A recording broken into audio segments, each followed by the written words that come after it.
Parliament discusses environmental damage from mine waste. Opposition calls the 2016 budget a hoax. And day 3 as port workers continue their strike. This is National EMTV News with Tokana Hasavi. Good evening and welcome to Wednesday's news. Well, Minister for Environment and Conservation John Pundari is concerned about the state allowing small companies to undertake mining activities in Papua New Guinea. Mr. Pundari expressed this concern in Parliament today when responding to environmental damage questions by member for Pomio, Elias Kapavore. Mr. Kapavore was referring to the waste left behind in the Sinivit LLG in the East New Britain province by the project operator, New Guinea Gold. It was back to business in Parliament this morning after the budget was passed in a majority vote last night. During questions without notice, member for Pomio, Elias Kapavore, asked the minister responsible if he was aware of the environmental dilemma caused by New Guinea Gold when exploring the Sinivit gold mine area in what is also known as the Wild Dog structure in East New Britain. Mr. Speaker, I have recently visited the abandoned site after receiving a complaint from the landowners. And the current environment is described as the environmental dilemma and a disaster, as all storage containers were vandalized and canvases used in the gold extraction process have ended up in the surrounding villages. The situation, Mr. Deputy Speaker, is, I believe, needed urgent intervention by the government. Minister for Environment and Conservation John Pundari said his department became aware of the situation in 2014, after which technical officers were sent to the site and a report is being compiled. Mr. Pundari assured the member and people of Pomio that he would use every legal means possible to make sure the developer answers to the environmental damage it caused. Mr. Speaker, as I said, I am aware of the situation at the Wild Dog mine, where the developer, New Guinea Gold Limited, abruptly closed the mine without proper consultation. The developer, Mr. Deputy Speaker, failed its corporate social responsibility. Mr. Pundari said the department tried to negotiate with the developer, but without success, as directors of the company have all fled overseas. I want this company and its board members to be, if possible, blacklisted in Papua New Guinea, so that they will not conduct any more mining business in this country. Such companies which do not have a strong mining background and a strong and proven corporate track record in responsible mining practices. This sort of companies, Mr. Deputy Speaker, should not and should never have been allowed to operate in this country. Mr. Pundari said as a form of security, the government should now encourage environmental bonds to avoid such circumstances in future. Delhi Waigeno, National EMTV News. Still on resources, Governor for Northern Province Gary Chufa asked the Prime Minister about the sale of shares owned by the Northern and Milne Bay provincial governments in Higaturu oil palm recently sold to Sime Darby. Governor Chufa asked what would happen to the proceeds. In response, Prime Minister Peter O'Neill said he would instruct the minister concerned and the IPBC to see that the proceeds go back to the two provincial governments. Mr. Speaker, it is a property, and of course the shares belong rightfully to these two provinces, and they must go into building the infrastructure of those oil palm areas that people continue to live. And we will support the governor and of course Milne Bay provincial government and Oro provincial government in carrying out these infrastructure developments using those funds out of those sale and the proceeds that we have received. Well, Lay MP Lojai Koza has been sacked as member of the Prime Minister's party, People's National Congress. In a statement released this afternoon, Deputy Party Leader Mao Zedong announced Koza's sacking because of her latest outbursts and behaviour which cannot be ignored by the party. The party caucus will formalise her termination. Mr. Zemin could not elaborate further but maintained politicians and PNC members are bound by conventions of decency, respect and common sense. The opposition has criticised the 2016 national budget, saying it is based on infrastructure development and business interest of only few in power. Opposition leader Don Pollier described the budget as a hoax, claiming that vital information relating to the country's gross domestic product, debts and economy were omitted from budget documents.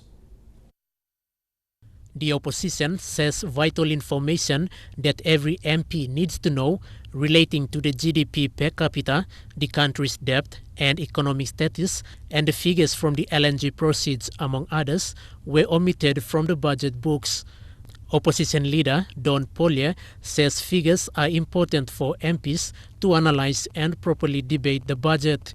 The opposition believes insufficient information in the books and unanimously disagree to adjourn Parliament to next Tuesday to debate the budget by passing the budget on voices. They have passed the budget yesterday in a rush, haphazardly, without proper debate, because you know why?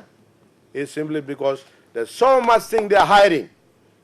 Pollier described the 2016 budget as a hoax, saying it has moved away from people and focuses on infrastructure development. For that, he claimed that only few contractors who have links to politicians will benefit in contract awarding. Because the debt level is now 57% of GDP.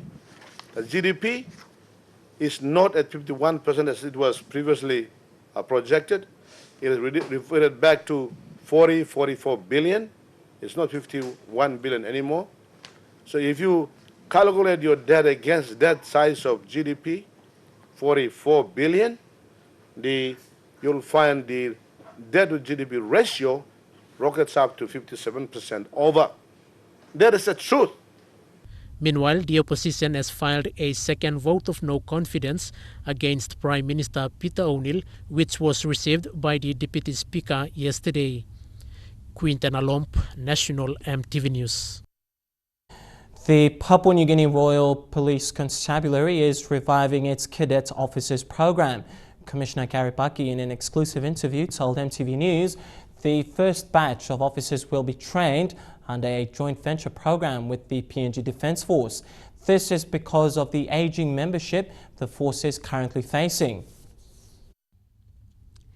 10 police officers will be the first to undergo this training in Ley, Morobe Province this month.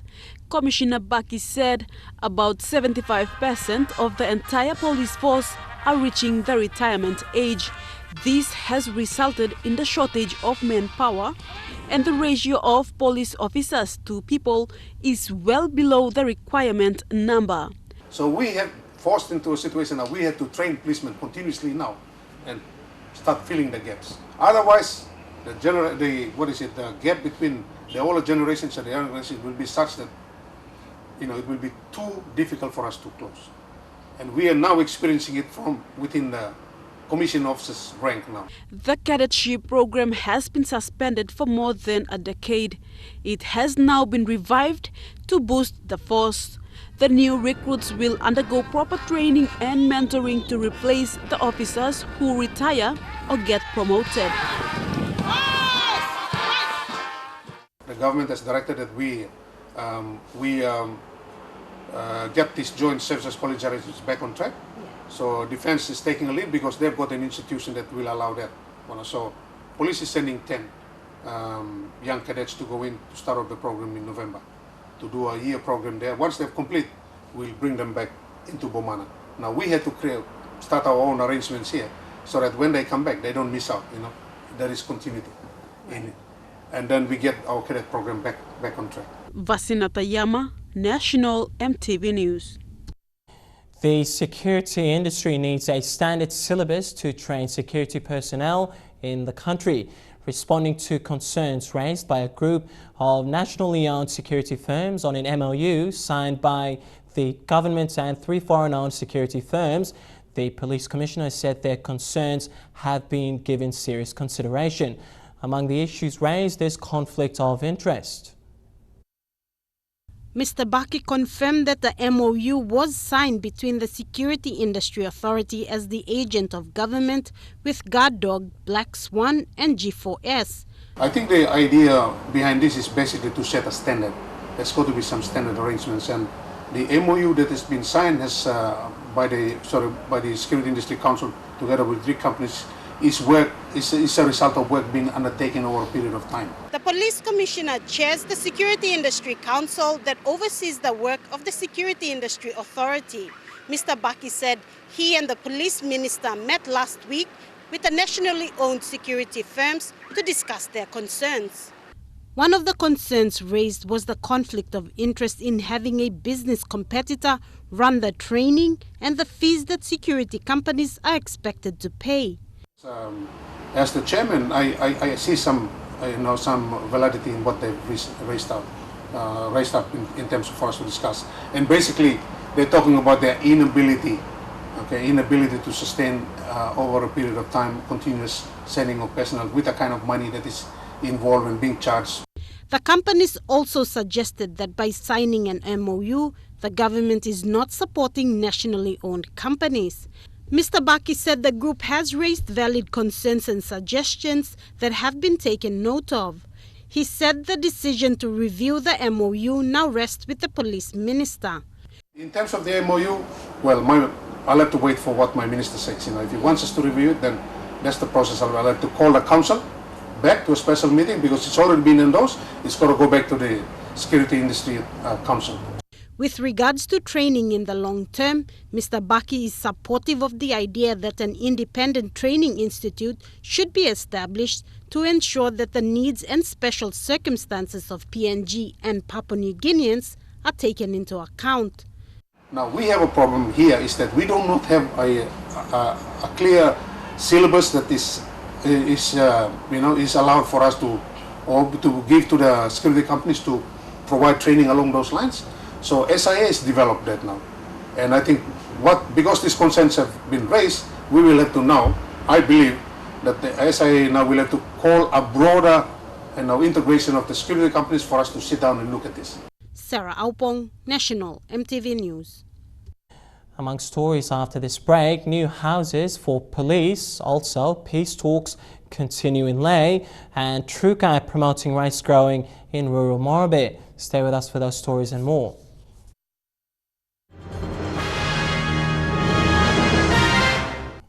Welcome back to National EMTV News. Well, Cabinet has approved a proposal by the police to build 6,000 new buildings around the country that will include police houses and administrative buildings. The police commissioner told EMTV News today that the feasibility study should commence as early as January next year, and a plan has been developed on how to allocate these houses. If all goes well, Commissioner Baki expects construction to start by June 2016. So that's a plus for us. Now we have to make it happen because it's a government decision. So it calls for a collective approach by everyone, including the provincial governments as well too. So it's not an issue that for me as the commissioner I'll have to drive us an individual agenda on this. We have to talk to governors of the provinces, to talk to members of parliament, talk to the business community and look at where we can interact effectively on that one and where we can put the police houses so that they get the maximum benefit out of that as well. Well, amidst high tensions in Lae, community leaders of the ongoing clash at Boundary Road and Sialum communities continue to hold peace talks with their leaders. This is the third day. Community leaders from both settlements and provincial leaders have met to resolve this clash. In the last two meetings, the provincial leaders warned both communities to stop fighting and allow harmony back into the communities. Since yesterday, the two communities have laid down their arms in order to allow law enforcers to deal with the troublemakers. Paul Keneu, one of the peace negotiators, says the communities have now cooperated with the leaders in order to see that peace is restored in the two communities. Or laying down arms blow, and now I know what one difference na melongol, know what another biro na melongol. So in now, yesterday's meeting, Community leaders have agreed to submit reports of the number of damages caused to the Law and Order Committee. A special committee will be formed to analyze the damages based on the reports provided. The leaders have also agreed to issue a preventive order to troublemakers not to create any more disturbance in the community. This year alone, Morobe province has seen some of the worst fighting, where the provincial government spent 1.2 million kina just to resolve these clashes. Most of these clashes have seen homes, properties, and even lives lost. Women and children are mostly affected by such clashes spurred by homebrew consumption. Mata Luis, National EMTV News, Ley. Well, the head of Lay's Community Policing, Sergeant Alois Kabuar, says the law must regulate baking yeast sold at shops to stop homebrew production. Yeast sold in Lay's supermarkets is a main ingredient in the production of illegal alcohol that's sold on the street as steam. EMTV's Bethany Harriman has more on this report from Lay. The Ley Metropolitan Command reports that homebrew production and consumption is the main cause of ethnic clashes and crime happening in Ley. Ley Central Police Station records 9 out of 10 cases daily directly related to homebrew consumption. Officer in charge of community policing, Sergeant Alois Gabor, says regulation of yeast sold in stores is the only way to deal with the uncontrolled production and consumption of illegal alcohol, because the awareness is being carried out is doing little to combat the rampant distribution, production and consumption of home brew. Now, there are also calls from the Ley police and community to impose tougher penalties to offenders. These tougher penalties include longer jail sentences and bigger fines up to 1,000 kina. On Friday, Sergeant Gabua said the Sialum settlement clash that carried on last week was caused by homebrew consumption. So nowadays, not every area is involved in these activities. Some certain areas like... In every major Ley supermarket, baking yeast is readily available and can be bought over the counter by anyone. Yeast is widely used in the manufacturing of illegal alcohol. A simple distillation technique using recycled gas cylinders gives an illegal concoction sold as steam, a clear liquid consumed by teenagers and adults. The production and sale of the illegal alcohol involves men, women and youth struggling to make an income.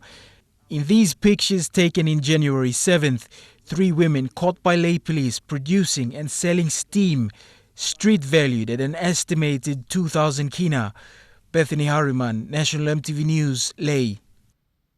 Trukai Industries has been reaching out to various communities in Papua New Guinea in a bid to increase local rice production. The latest location is Siasi Island in Morobe Province. For the first time, various rice varieties are being trialled on the island. EMTV's Scott Wider reports. While rice is widely consumed on Siasi Island, all of it comes from Ley, transported by boat. It's expensive and risky when the weather isn't kind. With assistance from PNG's biggest rice supplier, Trukai Industries, agriculture cooperatives on Siasi Island are trialling rice varieties for the first time. It's a step they hope will improve food security and cut costs for them. This cooperative come up, I think by come up in more money long. Down him some kind of levy or some transport or bring him some more marasin, he come inside long, help him all mama. Since taking over, Trukai Industries chief executive has put together a team focused on increasing local rice production. They've traveled to various parts of the country previously unreached by the company. We have a 25,000 kina allocation for farming equipment, which we will provide them. And that'll be delivered within the next week or two. The Siasi project is just one of many, and for Papua New Guinea, the company has to juggle the touchy subject of customary land as well as the security of investment. But by using agriculture cooperatives, the people retain ownership of their land and are able to work in partnership with companies. The Siasi cooperative is just one example of a growing movement throughout the country and in the Morobe province. It's where people have taken their most valuable resource, land, and used it to improve their lives. The movement has seen a growth in the Nawaib district, Kabum, and the Makam Valley. Scott Waide, National MTV News, Leh. The National Fisheries Authority has signed a contract worth $35 million.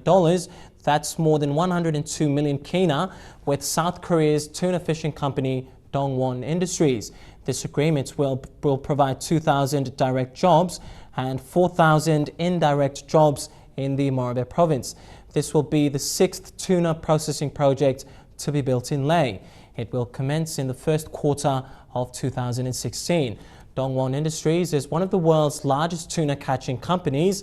This is the first Korean company to invest in a shore-based tuna project in Papua New Guinea. Government policy supports offloading of tuna in ports for processing into packaging for export. Starting next year, all fishing in the waters of PNG will be landed and processed in PNG. And now let's check out the finance news. The kina closed at $0.3405 US in the interbank market today. And at Bank South Pacific, our kina was trading at $0.3330 US, $0.4604 Australian dollars, $0.3004 euro, and 39.99 Japanese yen. Taking a look at commodity prices at New York close, copper closed the day lower, while gold, coffee and cocoa closed the day higher. Crude oil and copper closed higher as well, while palm oil closed the day lower. And finally, on the stock market, the Dow Jones closed at 90 points lower, the ASX closed at 80 points lower as well, and the All Ordinaries closed at 16 points higher. You're watching National MTV News Tonight. Among stories after these messages, striking port workers call for a meeting with Minister Ben Micah and maintenance work on the New Britain Highway to continue following the release of the 2016 budget. Stay with us.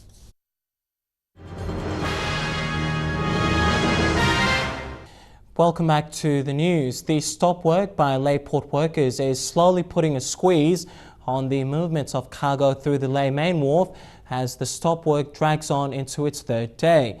Workers from 3 companies have been camping outside the PNG port's premises, awaiting an official government response to reverse a decision to bring in a Filipino company for the port's operations. Today, the union demanded an immediate meeting with the Minister for State Enterprise, Ben Micah. The Leh port stop work has been brewing for 2 months after word came out that a foreign company was going to be engaged through a government decision. The port workers are made up mostly of people within Leh City as well as traditional inhabitants of Leh. They're arguing that any engagement of a foreign company will put Papua New Guinean businesses out of action and hundreds will be unemployed. The PNG National Maritime and Transport Workers Union president said late this afternoon there's been no dialogue since the stop work began on Monday. It is an industrial issue. On Monday, Morobe Governor Kelly Naru went to the main wharf just as the stop work began and pledged his support.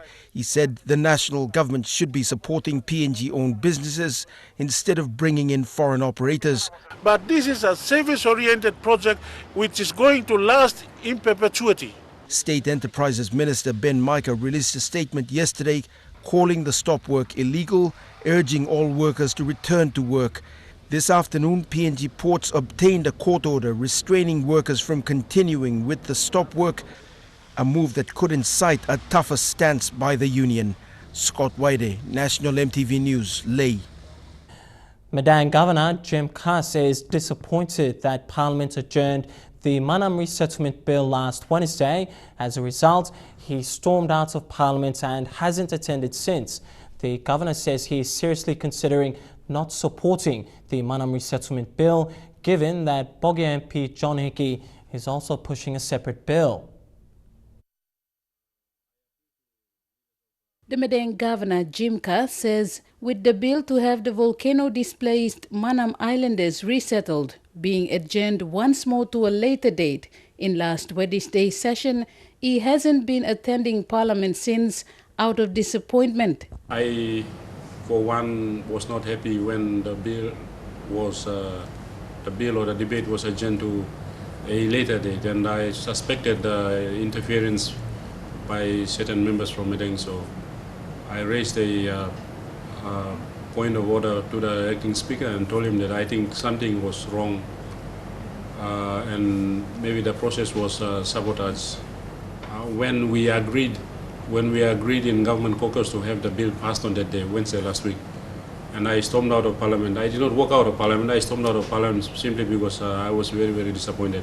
Tensions are building on the ground between the landowners of the land where the care centers are and the Manam Islanders, and Governor Carr says the national government should not ignore the reality that's brewing. The national government can say that those land on which the Manam Islanders are residing on is state land, but the interpretation by the host communities is that ground land. Having said that, I would like to sort of commend the Prime Minister and the leadership that he has provided, simply because let me give him blessing, Lord. Governor Kass is also appealing to the member for Bogia, John Hickey, to come to an understanding so as to have the bill passed for the sake of the Manam Islanders. I have been absent from the budget session simply because I wanted to register a point. Because me Karim heavy blow Manam come this far. I would like to also appeal to the member for Bogia, for whatever reason he is interfering with the passage of the bill. I appeal to him to see sense and to see reason between the bill that he is proposing and the bill that I have before Parliament, to maybe find some middle ground somewhere so that the bill can be amended or the bill can be passed.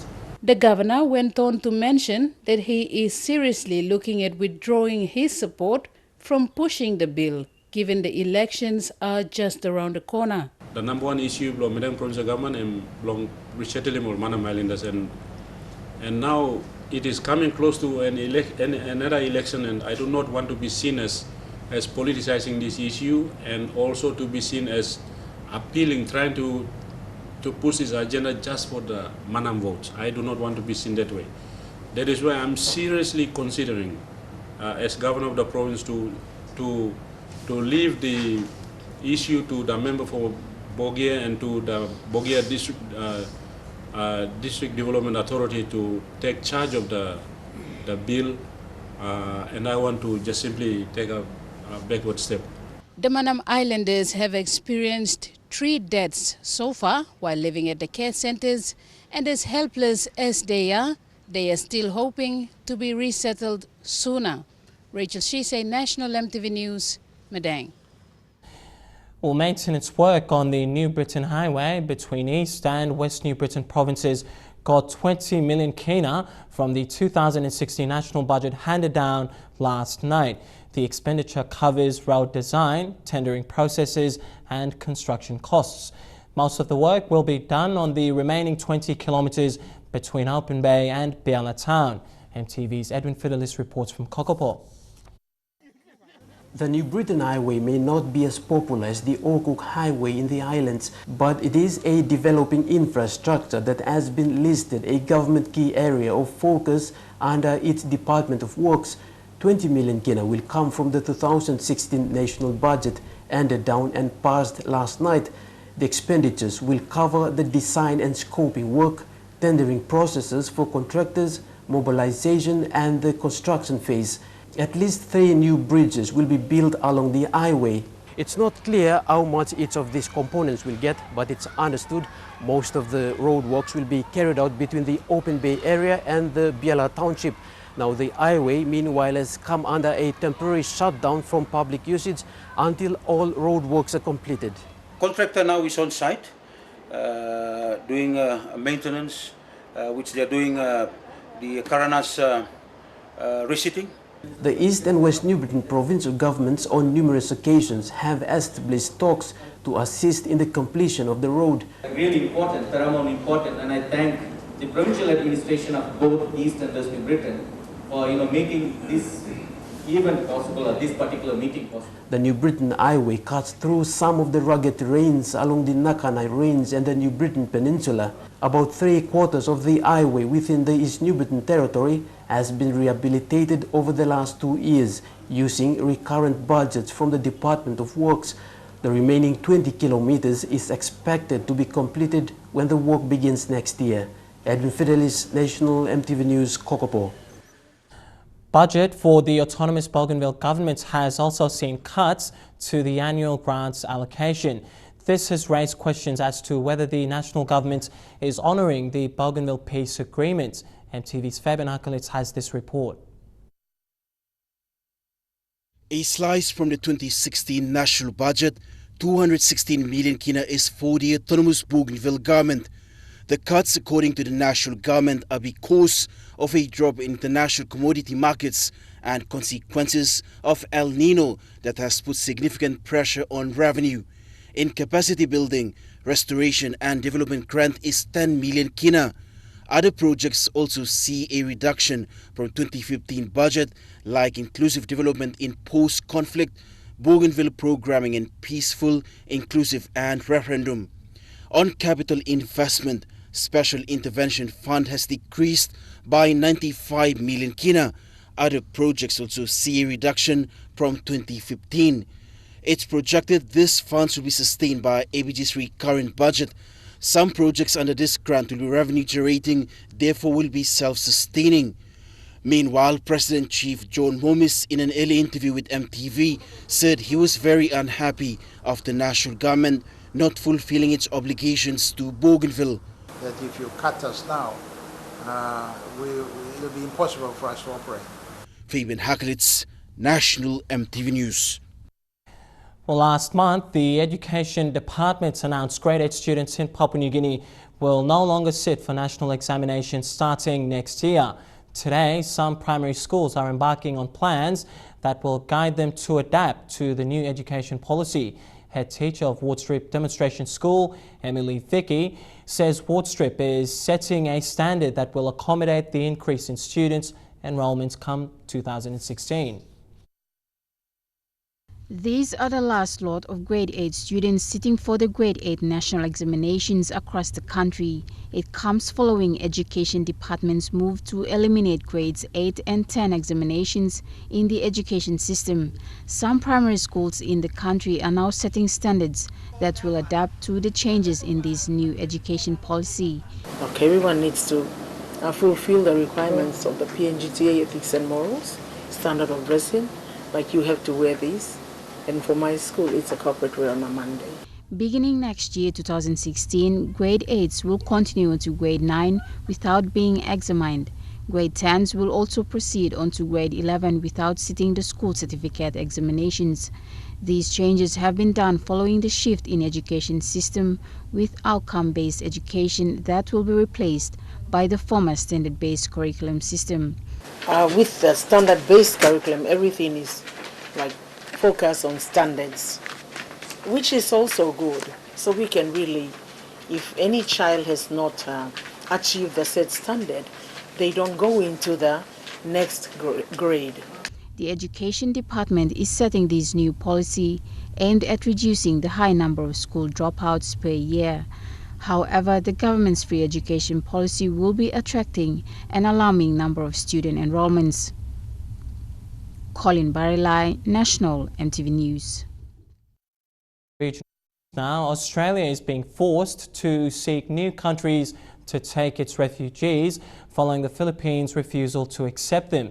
Australia's controversial policy of offshore refugee detention and processing centres took another blow last week when President Benigno Aquino rejected Australia's proposal to permanently resettle refugees in the Philippines.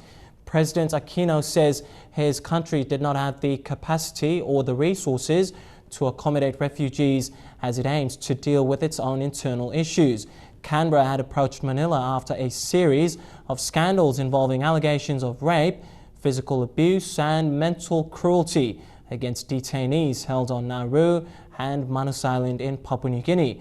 The Australian government is increasingly under pressure to find a more humane solution.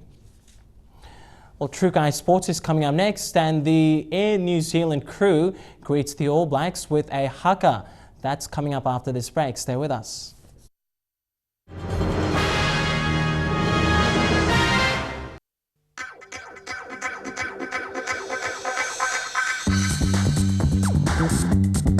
True Guy Sports.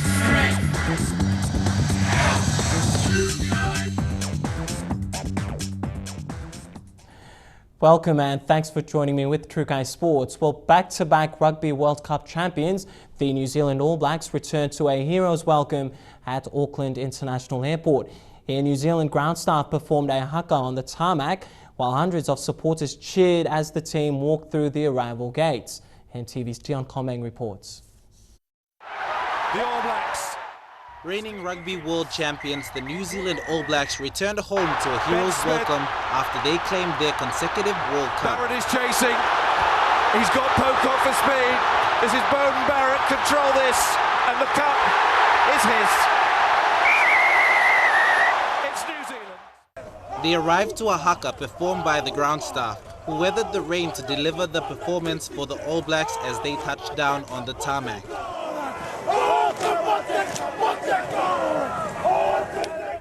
They were then greeted by hundreds of screaming fans who filled Auckland International Airport to welcome back the world champions.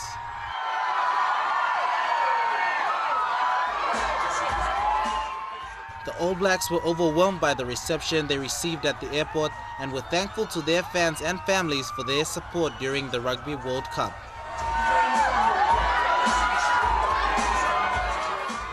Dion Combang, National EMTV Sports. Congrats to the New Zealand All Blacks. Well, Rugby League's finest Indigenous players will clash with a new World All-Stars team. The World All-Stars will feature a minimum of 4 players each from Australia, New Zealand and England, while the remaining players will be selected from Papua New Guinea, Samoa, Tonga, Fiji and France. EMTV's Elijah Levitt reports.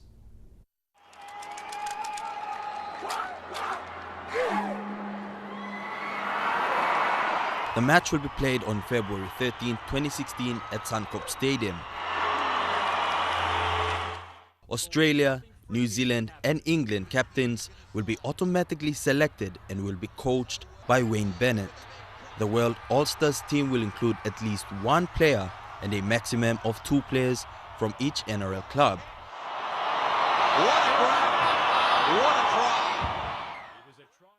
The NRL has seen in recent years the potential of some of the Pacific nations, and this will ensure some of those players are given a chance to celebrate their heritage alongside some of the best in the world. Valiant though he was, Haynes scores.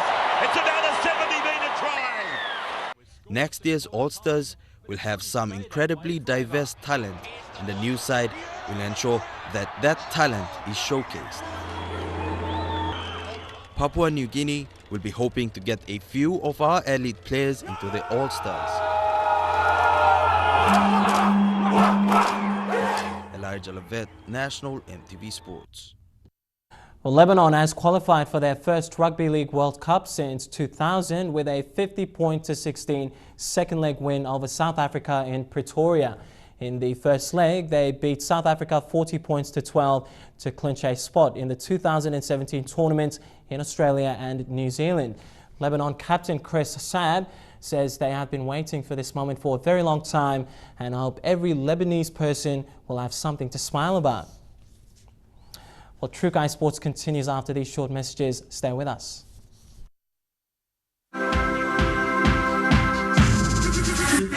True Guy Sports.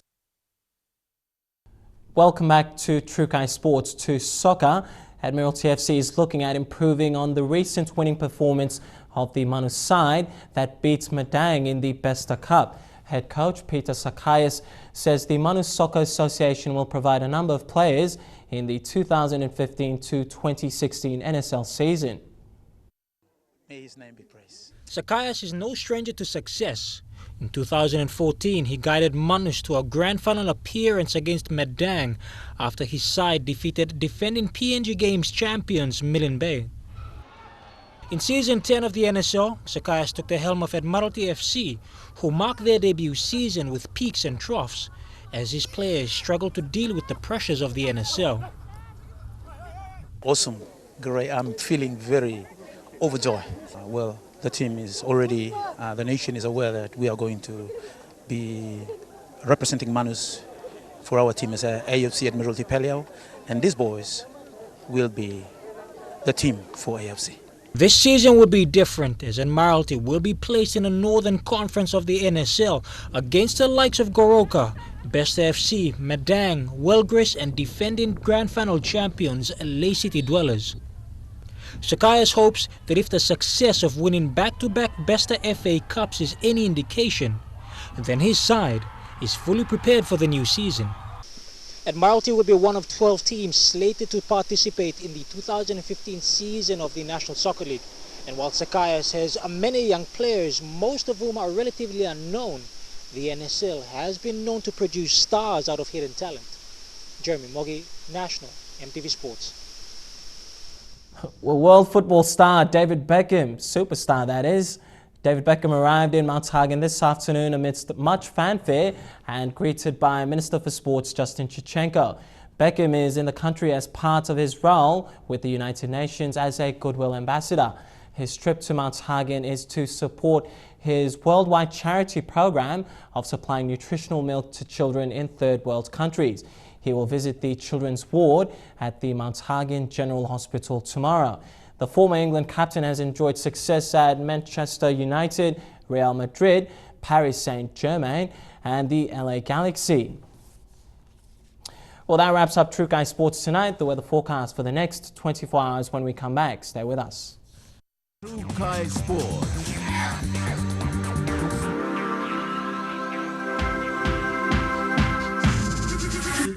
True Guy Sports.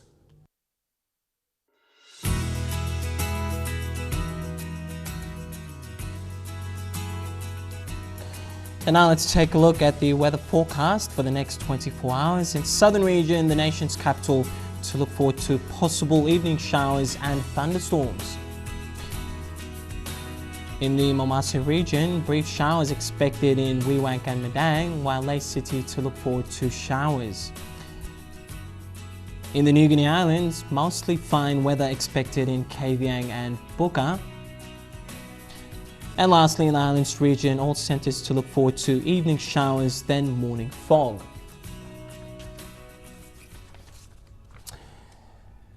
And now recapping our top stories for tonight before we go. Parliament discusses environmental damage from mine waste. Also, the opposition calls the 2016 national budget a hoax. And day 3 as port workers continue their strike. Well, that wraps up tonight's bulletin. On behalf of the news crew, I'm Tokana Hasavi Jr. Thanks for your company. You take care and stay happy. Good night.